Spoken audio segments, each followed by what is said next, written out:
برای همین بارک الله فیکم از همین پیدایش خوارج باید امروز برادرها عبرت بگیرند که سرشوی خوارج را آزاد نگذارند. وقتی که سرشوی خوارج را یک نفر را که عقیده خوارجی را شروع کرد آزاد گذاشتی، بعد از 1 سال 10 نفر، بعد از 5 سال یک جماعت، بعد از 7-8 سال میبینی که همین یک نفره که تو میتوانستی که پیش راهش را بگیری، دعوتش کنی، انکارش کنی، مردم را از او دور کنی، برحذرش کنی، هجرش کنی، نکردی. بعد از 8 سال دیدی که همین یک جماعت خونخواری را کشاده شب و روز به مسلمان کشی مشهور است و مشغول است، که پیامبر صلی الله علیه و آله گفتند یقتلون اهل الاسلام و یدعون اهل الاوثان. اهل اسلام میکشد، اهل شرک و کفر میگذارد. شب و روز به کشتن و نابود کردن اهل اسلام مشغول است، موحدین مشغول است. به مانند خوارجای جدود امروزه که اگر طاغوت اونها را به بازپرسی برد، مثلا تو سلفی تو کی اینو آموخته سوال کند، یک باره موحدا را همه را فروخته، همه موحدا را جایهایشان، همه اگر چیزی که داند همیشه میگوید برای اینکه او خون مسلمان را حلال میگه. یعنی جاسوسی کردهش را جایز میداند، افضل ترین کار میداند. مشرکا رو به مشرکا رو نابود کردن گفته است و هر فتوای را خواهد به خودش میبرد. الحمد لله رب العالمین والعاقبة للمتقين ولا عدوان إلا على الظالمين والصلاة والسلام على رسوله الكريم وإمام الموحدين وعلى آله وصحبه ومن تبعهم بإحسان إلى يوم الدين. أما بعد، السلام عليكم ورحمة الله وبركاته. برادران و خواهران عزیز اهل توحید، بارك الله فيكم. بإذن الله سبحانه وتعالى این حلقه 4 از شناسایی خوارج و کشف شبهات اونهاست و در این حلقه به موضوع داخل می شویم و موضوع امروزه ما همین است که خوارج ها کی نشأت یافتند، به وجود آمدند و همچون یک مذهب تأسیس یافتند. برادران و خواهران عزیز، شما باید بدانید که خوارج هم 2 مرحله داشت. حتی قسمی از علما گفتند خوارج ها 3 مرحله داشت. مرحله اولین اونها خیلی که در حدیث صحیحی که دیروز ما به شما از حدیث ابو سعید الخدری رضی الله عنه با روایت متفق علیه بیان نمودیم، که ابو سعید الخدری قصه ذوالخویسره، همون مرد را نقل کردند که به رسول الله گفت که یا رسول الله اعدل فانک لم تعدل. ای رسول الله عدل کن، تو عدل نکردی. که رسول الله گفتند ویلک، وای بر تو، من یعدل ان لم اعدل، یا ان لم اعدل من یعدل. اگر من عدل نکنم کی عدل میکنه؟ این اولین سرشوی خوارج بود، اولین پیدایش خوارج. اما نه همچون یک مذهب، نه همچون یک طائفه. مرحله اولی پیدایش خوارج این همچون یک اعتراض کفری انفرادی خوارجی بود. خروج کردن یک نفر به رسول الله، به حکم رسول الله. رسول الله انا همون غنیمه که یا پول بیت المال زکاتی که یک طلا بود، علی رضی الله عنه از یمن آوردند، به 4 قبیله که نو مسلمان شده بودند بر رؤسای همونها تقسیم کردند که این حکم رسول الله بود، تقسیم کردن مبلغ. یک نفر برآمد به حکم رسول الله، امام عادل رسول الله صلی الله علیه و سلم، اعتراض کرد به حکم رسول الله راضی نشد، رسول الله را غیر عادل گفت، عدل کنید. انا همین خوارجی بود خروج کرد به رسول الله که حتی عمر بن الخطاب گفتند یا رسول الله دعنی اضرب عنقه، مرا بگذار که سرش بزنم این منافق.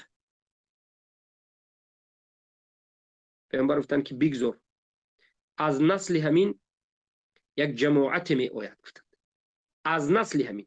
پس ما نمیگوییم که مذهب خوارج در زمان رسول الله به وجود آمد، نه.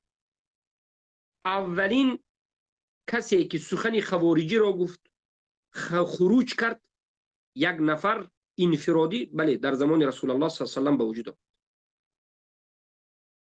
اما این یک جماعت مذهب فرقه طائفه نبود. همین یک بار کرد، بعد از این اینم کتاب با شناختن، بعد این دیگه همون عقیده همون اندیشش نابود شد. پیامبر صلی الله علیه و سلم خیلی خوب و سختش جواب داد. مرحله دوم در زمان پیامبر صلی الله علیه و سلم دیگر به همون به پایان رسید. در زمان ابوبکر صدیق دو نیم سال حکومت کردند، تقریبا 10 سال، یک ماه زیادتر کمتر، یک دو سه ماه، 10 سال که حضرت عمر رضی الله عنه حکم کردند، امیر المؤمنین بودند، به منهاج النبوه حکومت اداره میکردند. خوارج اصلا وجود نداشت، اعتقاد خوارج. و ناگفته نماند که رسول الله صلی الله علیه و سلم حضرت عمر رضی الله عنه را یکی از دارندگان فتنه، پیشگیرندگان فتنه گفته بود.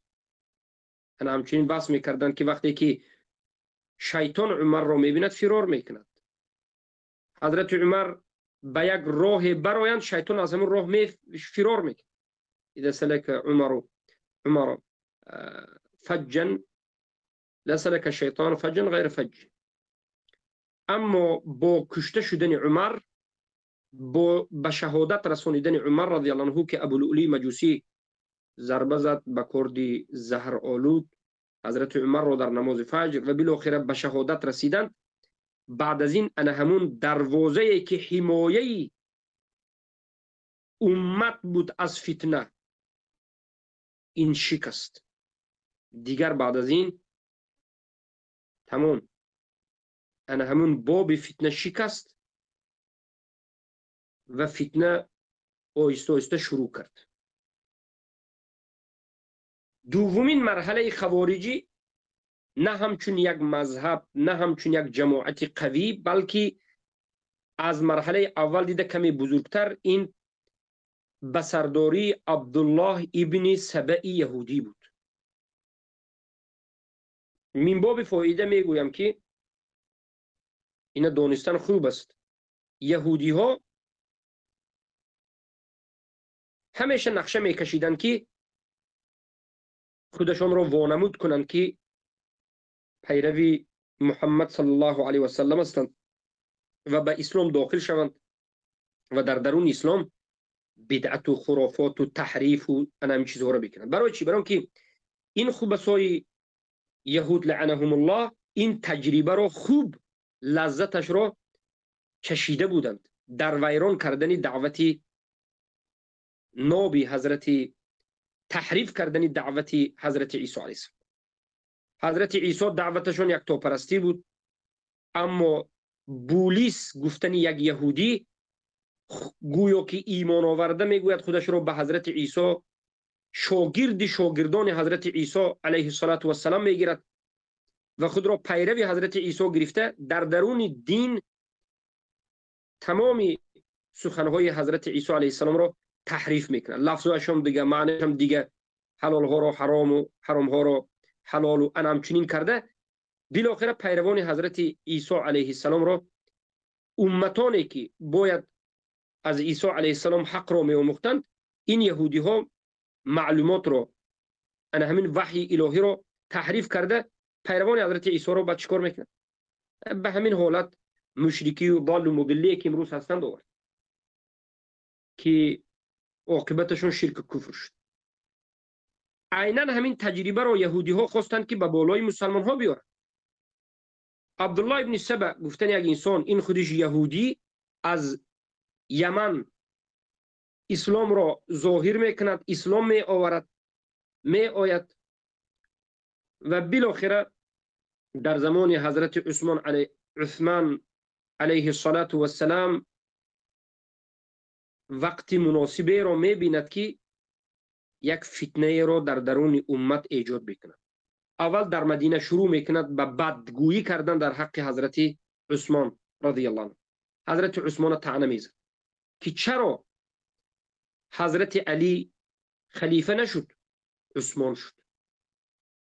علی به بدر رفت، علی رضی الله عنه در بیعت الرضوان بود، علی امک بچه رسول الله است، علی از خردیش همراهی حضرت پیامبر بود، مشرک نبود و غیره. اما عثمان را طعنه میزد رضی الله عنه که جنگ بدر به یا که بیعت به اشتراک نکردن یا که بزرگسال شده مسلمان شدند و پیش از اسلام این بودند یا اون بودند، طعنه میزد. این طعنه یهودی که امروز رافضه ها و دوستداران رافضه این طعنه را به حضرت عثمان رضی الله عنه میزدند. البته که صحابگان رسول الله این طعنه را رد میکردند و اهل سنت رد میکنند و منهج سلف صالح رد میکنند و این طعنه را قبول کرده ها را شیعه و رافضه تومید.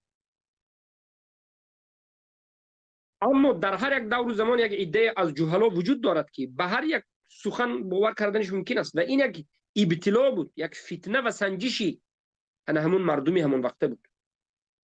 بعضی ها این سخن را شنیدند و به فتنه گرفتار شدند، ولیکن در مدینه وقتی که همین سخن را عبدالله ابن سبی یهودی گفتن را شروع کرد، هیچ کسی باور نکرد. از مدینه عبدالله ابن سبی یهودی را راندن، پیش کردن، گفت تو فتانی نیست شو از اینجا. رفت به عراق، در عراق هم عیناً همین کار را شروع کرد، به بدگویی کردن در حق عثمان رضی الله عنه. هیچ کسی پیرو نشد. از اونجا هم او را دفع کردند. رفت به مصر و در مصر پیروان خودش را پیدا کرد و آنها را فریب داد. انا همین طعنه ها را به حضرت عثمان به آدم های جاهل گفت، آدم هایی که این فتنه ها را سبحان الله جواب گفته نتوانستند. آنها را فریب داد و گفت که ما به حج می رویم. چند هزار نفر به مدینه آمدند و در مدینه خروج کردند به حضرت عثمان و حضرت عثمان رضی الله عنه در خانهشان در بالای تلاوت قرآن به قتل رسانید. اولا مختصرا به شبهات جواب میگیم. حضرت عثمان را بدری نیست میگفتند. پیامبر صلی الله علیه و سلم حضرت عثمان را گفتند که همه به بدر میرود. یعنی حضرت عثمان هم آماده شدند و آمدن گفتند منم میرم. پیامبر گفتند که عثمان دختری من که زن تو است مریض است، من خواهش میکنم که تو در پهلوی دختری من رقیه که زن تو است بیستی، زیرا که مریض است. تو آمدن پیامبر تو وفات میکنه. رقیه در همین وقت آمدن و رفتن پیامبر بیست و تو اشتراک کننده همچون یک اشتراک کننده انا همین بدر هستی و به تو یک سهم میدی. پیامبر صلی الله علیه و حضرت عثمان را اشتراک کننده به بدر حکم کردند. بعد از بازگشتشون یک همچون آدم اشتراک کرده یک سهم دادن، غنیمه دادن. برای همین به اتفاق سلف حضرت عثمان را بدری میگفت. بجز منافقین دیگر هیچ کسی حضرت عثمان رضی الله عنه را در این مسئله طعنه نمیزد. هیچ کسی در زمان صحابه تابعین تبع تابعین حضرت عثمان را این بدری نیست نگفت است، هیچ کسی. زیرا که پیامبر حکمی بدری ها را به عثمان دادن، سهم دادن. مسئله بیعت الرضوان، بیعت الرضوان که 1400 نفر بیعت به مرگ کردند، اما نصر و اما شهاده گفتند، به خاطر عثمان شده بود. پیامبر به عمره کردن به مکه رفتند، نماینده خودشان را به قریش فرستادند، گفتند عثمان را میفرستند. یعنی اعتمادشان به بالای عثمان رضی الله عنه و آبروی عثمان این خیلی تعلق دارد و نزدیکی عثمان به رسول الله صلی الله علیه و سلم. عثمان رضی الله عنه را به مکه فرستادند که قریشی ها عثمان را چی کردند؟ محکم کردند، اجازت بازگشت ندادند و به رسول الله خبر رسید که عثمان را مشرکا به قتل رسانیدند. پیامبر صلی الله علیه و سلم به صحابگان گفتند که بیعت بکنید با من به مرگ که ما به خاطر همون به خاطر اینکه مشرکین عثمان را کشتند به مشرکین می جنگیم، یا نصر یا شهادت. و از همه عجیبش همین است که پیامبر دست راستشون را برداشتند و گفتند که این دست عثمان است و این دست من است و بیعت از نام عثمان رسول الله بیعت کرد. پس عثمان رضی الله عنه اهل بیعت الرضوان است، هم بدری هم اهل بیعت الرضوان است. و پیامبر صلی الله علیه و سلم از عثمان شرم می داشتند، می گفتند که آیا شرم ندارم؟ الا استحی ان رجل یستحی منه الملائکه، آیا شرم ندارم از یک مردی که از او ملائکه ها شرم می دارند؟ وقتی که به بالای کوه احد برآمدند، کوه احد به لرزه درآمد، گفتند که اثبت ای احد ثابت باش نلرز، در بالای تو پیامبر است و صدیق و دو شهید است، شهید عمر و شهید عثمان رضی الله عنه. 10 یار بیشتی یگان جای طعنه به عثمان رضی الله عنه نبود. ولی در هر یک دور زمان جوهلای وجود دارند که به فتنه سر بالا میکنند. در هر یک دور زمان ببینید این خوارج ها همین ناراضگی خود را از بهترین صحابگان رسول الله، سومین افضلترین و بهترین خلیفه رسول الله عثمان رضی الله عنه کردند و بالاخره به خانه عثمان آمدن، داخل شدند و قتل کردند. و این به همون نقشه کشیده عبدالله ابن سبی یهودی و همین خوارجی بود. زیرا ما خیلی خوارجی رو بیان کردیم، خروج کردن به امام عدل، امام مسلمان عدل. همه امت اجماع میکند، از صحابه، تابعین، تبع تابعین، سلف و خلف، همه یک دسته که عثمان رضی الله عنه امام عدل، خلیفه مسلمین و حکومتشون به منهاج نبوه بود. و این طعنه هایی که این خوارج ها کردند همیش دسیسه و فریب و نیرنگ بود. بالاخره یهود خوارجی رو تشکیل کرد و جوهلا پیرو شدند. از اینجا یک چند چیز آموختن ممکن است از این قصه عبدالله ابن سبی یهودی، که یکم فایده همین است که وقتی که کباری مسلمان ها، امام مسلمان ها، علمای مسلمان ها، پیشواهای مسلمان ها در یک مسئله خاموشند و یک نفر از جوهلا خسته ضد مؤمنین و موحدین کار کرده ایستاده است، در این وقت مردم باید احتیاط شوند. برای همین پیامبر گفتند که کونوا مع کبرای، همراهی کبرای خود، بزرگان خود، اهل سنت، اهل جماعت، اهل منهج باشید. معناش این است که به هر یک آدمی که کی بودنش معلوم نیست، منهجش معلوم نیست و بالاخره کبار از صحابه اینا انکار کرده هستند، به این چنین انسان ها چی نباشید. مشکلی همین بود که مردم عوام در همون وقت همین ببینید دایره اسلام که خیلی وسیع شد، عجم به اسلام داخل شدن و غیره، بعضی ها از این فتنه ها ایمن نموندند، بالاخره دست درازی کردند. این رو هم میگویند انمین خوارجی، انمین مرحله دوم خوارجی بود، ولی همچون یک مذهب، همچون یک عقیده معین نداشتند، فقط یک خروج کردند به امام در اساس اعتقادات باطل. حضرت عثمان کردند، قتل کردند. مرحله دومی خوارج ها.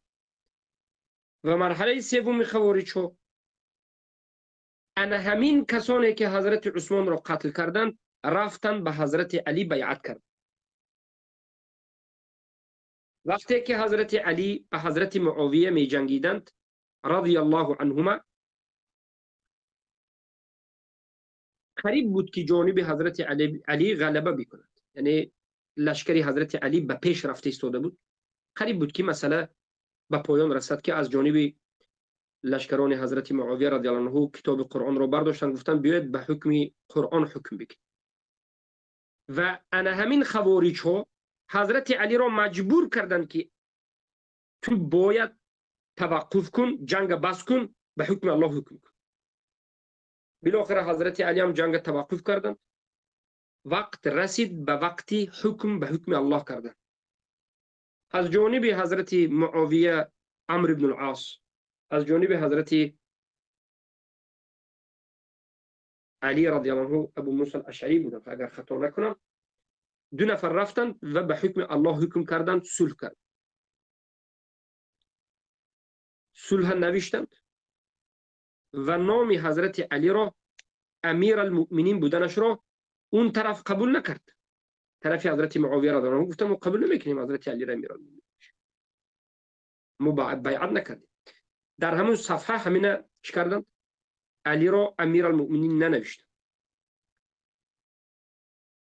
همین خوارج هایی که حضرت علی را به جنگ کردن به حضرت معاویه مجبور کرد در اول، بعد از این همین خوارج هایی که توقف کنانید حضرت علی را از جنگ هجوم در حالتی که علی رضی الله عنه قریب غلبه کرده بود، همین خوارج ها به حضرت علی خروج کردند.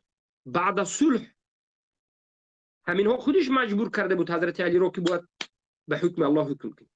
وقتی که به حکم الله حکم شد خروج کردند به حضرت علی رضی الله عنه و به سه چیز به حضرت علی اعتراض میکردند و حضرت علی را تکفیر میکردند. یکم مسئله تحکیم، یعنی حکم کردن به حکم الله.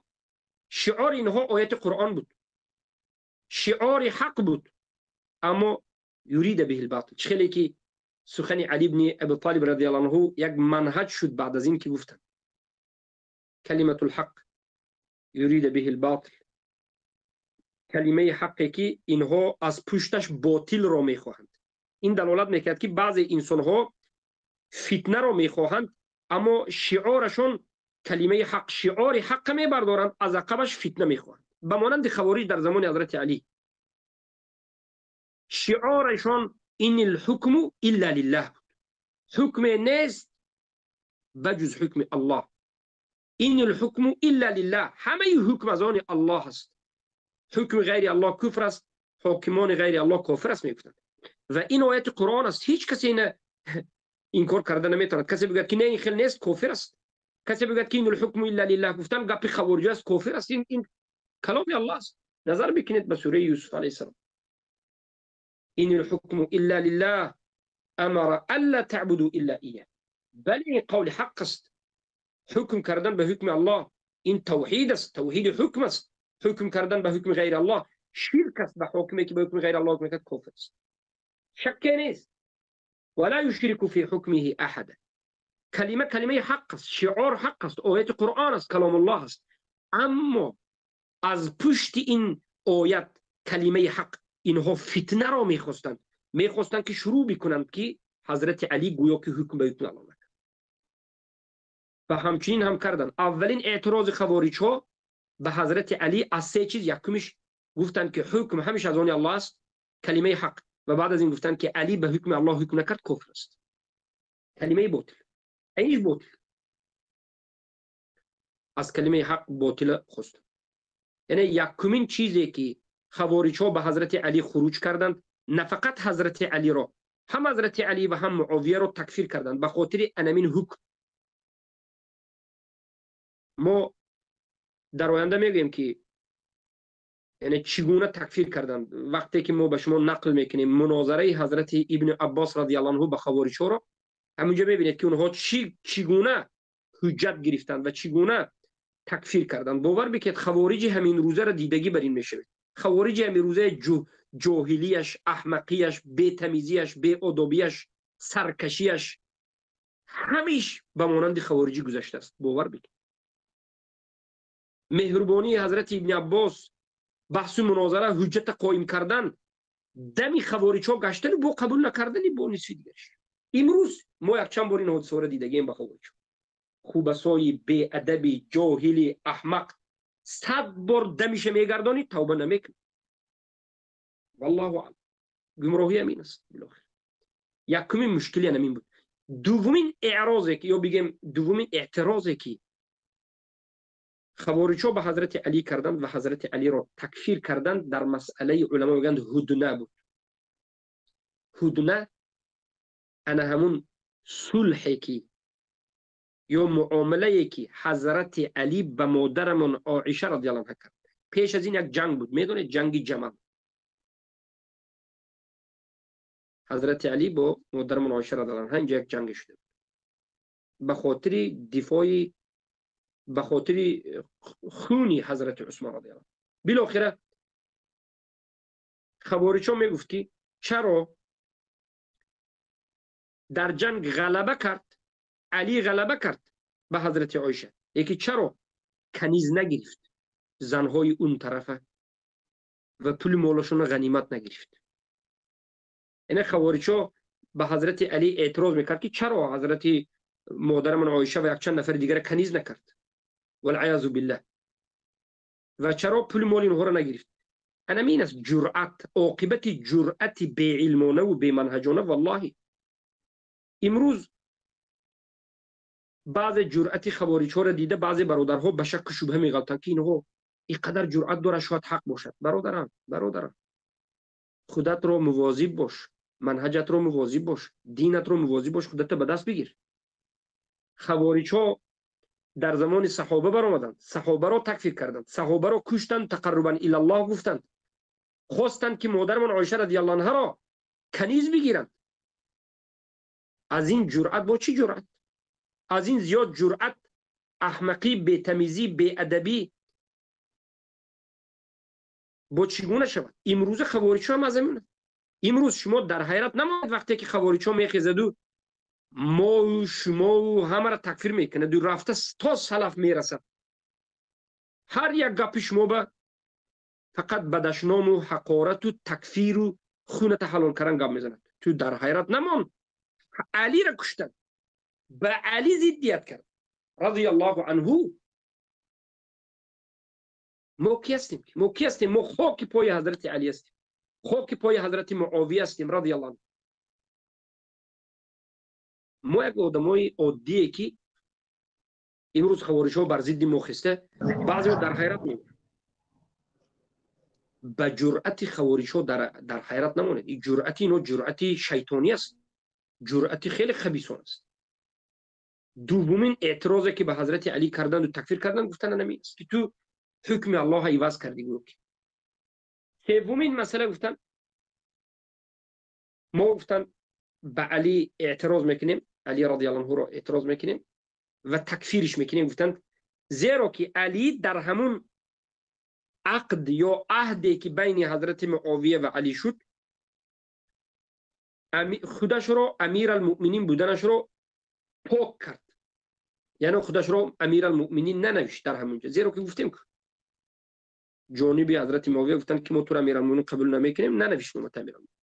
حضرت علی هم موافقت کرد، گفتن امیر المؤمنین را پاک کرد، پس این امیر الکافرین است. بین جمله هایی که امروزه خوارج‌ها یعنی یک احمقانه طعنه زننده امیر الکافرین، خدام الکفار و المشرکین این آن گفته گپ میزنند، عیناً به مانند اجدادشون انمین خوارج‌های خوبسو است.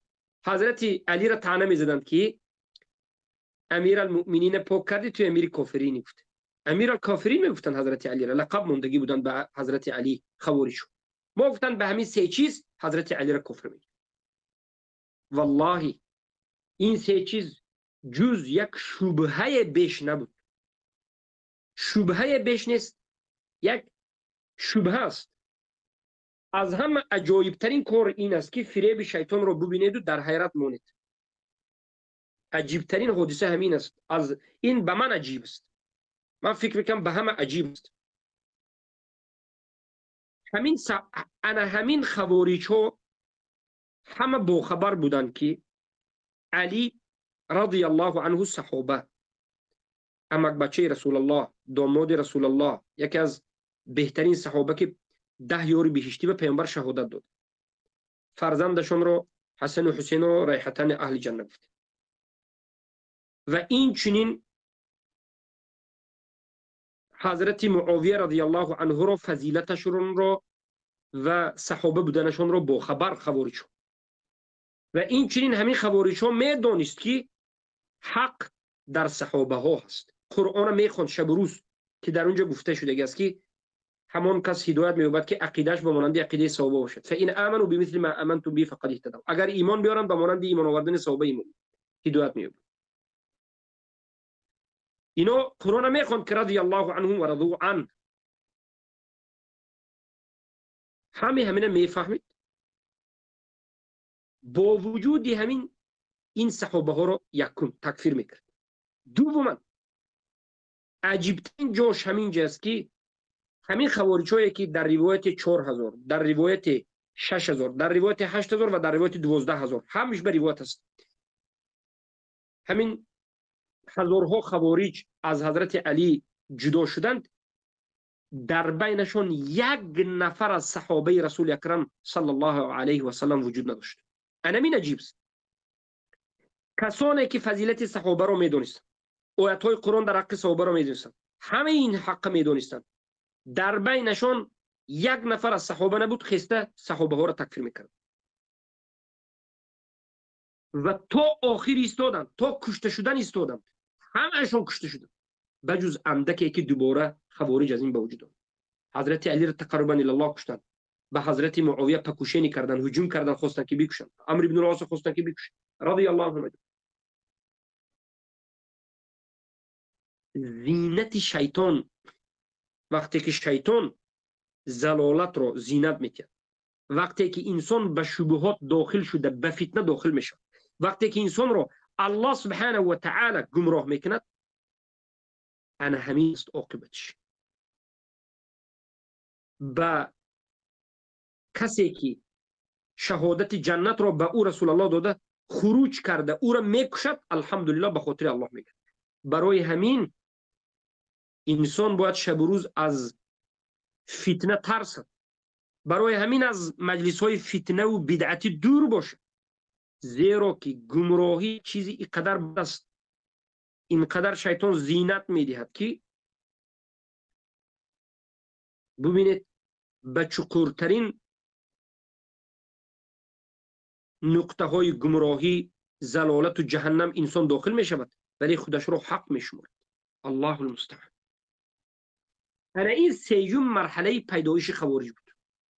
مرحله اول یک نفر، مرحله دو نفر، مرحله دوم یک جماعت شدند و حضرت عثمان کشتند، اما دیگر پراکنده شدند. ولی انا همین مرحله سوم از انا همین جا مذهب خوارج همچون یک مذهب، همچون یک فرقه به وجود آمد. برای همین سرشوی فرقه خوارج را میگه در زمان حضرت علی رضی الله عنه است.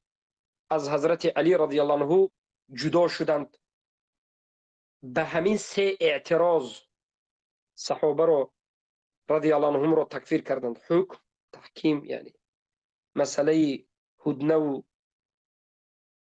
و کنیز نگرفتن و غنیمت نگرفتن، و بارک الله فیکم مسئله سومش علی امیر المؤمنین خودشون را ننوشتن. این بود سرشوی نشأت خوارج. از اینجا یک چند نقطه ها رو ما باید بیاموزیم. نقطه اول، هر یک بدعت و ضلالت آهسته آهسته شروع می شود به وجود میاد. از انفرادی یک نفر میبرد و یک بار میگه، 4-5 نفر میبرند، بعد آهسته به مذهب تبدیل می شود. چگونه که حزب همچنین به وجود آمد، چگونه که خوارجی همچنین به وجود آمد، چگونه که جهمی ها، رافضه ها همچنین به وجود آمد. همین عبدالله ابن سبی یهودی که خوارجی را سبب پیدایش خوارج شد، همین عبدالله ابن سبی یهودی خبیث سبب پیدایش رافضه است و رافضه را زیادتر از خوارج دیده با عبدالله ابن سبی یهودی اصل گذاری کرده و نصرت داده و حتی حضرت علی را اله خوانده و غیره. ببینید یهودی خوب است یک نفر خوارجی رو از یک طرف به وجود میارد و از یک طرف رافضه را. و به این فتنه ها کیها داده شدند؟ کسایی که از صحابه نبودند، کسایی که علم نداشتند، سادگی کردند و از سبب بی‌علمی تعویل خطا و اجتهاد باطل عاقبت همین شد. برای همین بارک الله فیکم از همین پیدایش خوارج باید امروز برادرها عبرت بگیرند که سرشوی خوارج را آزاد نگذارند. وقتی که سرشوی خوارج را یک نفر را که عقیده خوارجی را شروع کرد آزاد گذاشتی، بعد از یک سال 10 نفر، بعد از 5 سال یک جماعت، بعد از 7-8 سال میبینی که همین یک نفری که تو میتوانستی که پیش راهش را بگیری، دعوتش کنی، انکارش کنی، مردم را از او دور کنی، برحذرش کنی، هجرش کنی، نکردی. بعد از 8 سال دیدی که همین یک جماعت خونخواری را کشاده شب روز به مسلمان کشی مشهور است و مشغول است، که پیامبر صلی الله علیه و آله گفتند یقتلون اهل الاسلام و یدعون اهل الاوثان. اهل اسلام میکشد، اهل شرک و کفر میگذارد. شب و روز به کشتن و نابود کردن اهل اسلام مشغول است، موحدین مشغول است. به مانند خوارجای جدود امروزه که اگر طاغوت اونها را به بازپرسی برد، مثلا تو سلفی تو کی اینو آن سوال کند، یک باره موحدا را همه را فروخته، همه موحدا را جایهایشان، همه اگر چیزی که داند همیشه میگوید برای اینکه او خون مسلمان را حلال میگه. یعنی جاسوسی کردهش را جایز میداند، افضل ترین کار میداند. مشرکا رو به مشرکا رو نابود کردن گفته است و هر فتوای را خواهد به خودش میارد. یک بار میبینی که همیشه میبینی که در بالای موحدین سختگیر است، موحدین تکفیر میکند، اما خودش به دروازه های کفر در آمده، به دروازه کفری جاسوسی، به دروازه کفری موالات، به دروازه کفری به جهمی ها هم عقیده بودن در یک بعضی از جانب های پروای ندارد، بجز این که فقط سختگیریش نسبت موحدین است، نابود کردن موحدین است. به مانند خوارج گذشته، به مانند خوارج قدیم که در حق صحابگان سختگیری، علی رضی الله عنه، معاویه رضی الله عنه، عمرو بن العاص رضی الله عنه را کشتنی شدند و بالاخره حضرت علی را به شهادت رسانیدند، اما از جانب دیگر خودشان آیسته جهمی شدند. حتی سوره های قرآن را بعضی از اینها از آرقا انکار کردند، سوره یوسف و غیره، پروا ندارد. از جانب غلو، از جانب جفات بے پروا بے دین شدند. پس این تاریخی به وجود آمدن رافضه هست. معذرت خواهی میکنم که میخواستم، تاریخی به وجود آمدن خوارج است. همچون یک مذهب خوارج از در زمان حضرت علی به وجود آمد. بعد از این آیسته آیسته اعتقادهای خود در اول که یک باره بسیار اعتقاد نداشت، خروج کرده بود، آیسته آیسته اعتقادهایشون به وجود آمده و فتوا و اعتقاد و به خودشون امیرگیری به وجود آمد و مذهب تأسیس یافته شد. و اولین فرقه که اولین یک مذهب الهیده که از صحابگان جدا شده، از جماعت مسلمان ها جدا شده، از جماعت مسلمان ها پریده برآمده رفته است، اولین فرقه و مذهب باطل همین خوارج است. از همه اولین و قدیمه ترین. بعد از این مرجعه ها ضد خوارج شد. البته بعد از این قدریه ها در آخر حیات بعضی از صحابگان صغار به مانند عبدالله ابن عمر، عبدالله ابن عباس و غیره، مرجعه ها و جهمیه ها آهسته آهسته بعد به وجود آمد. بارك الله فيكم وحفظكم الله ورعاكم. این بود 3 مرحله خوارج. و در حلقه آینده انکنون به شما زیبا کرده مناظره حضرت عبدالله ابن عباس رضی الله عنه را بیان میکنیم و فایده هایی که از این مناظره میگیریم و امروز باید استفاده کنیم از این مناظره حضرت عبدالله ابن عباس به خوارج. امروز باید استفاده کرده شود و حکم مناظره و غیر بعض از مسائل رو بیان میکنیم. ان شاء الله حلقه آینده است. بارك الله فيكم. سبحانك اللهم وبحمدك اشهد ان لا اله الا انت استغفرك واتوب اليك.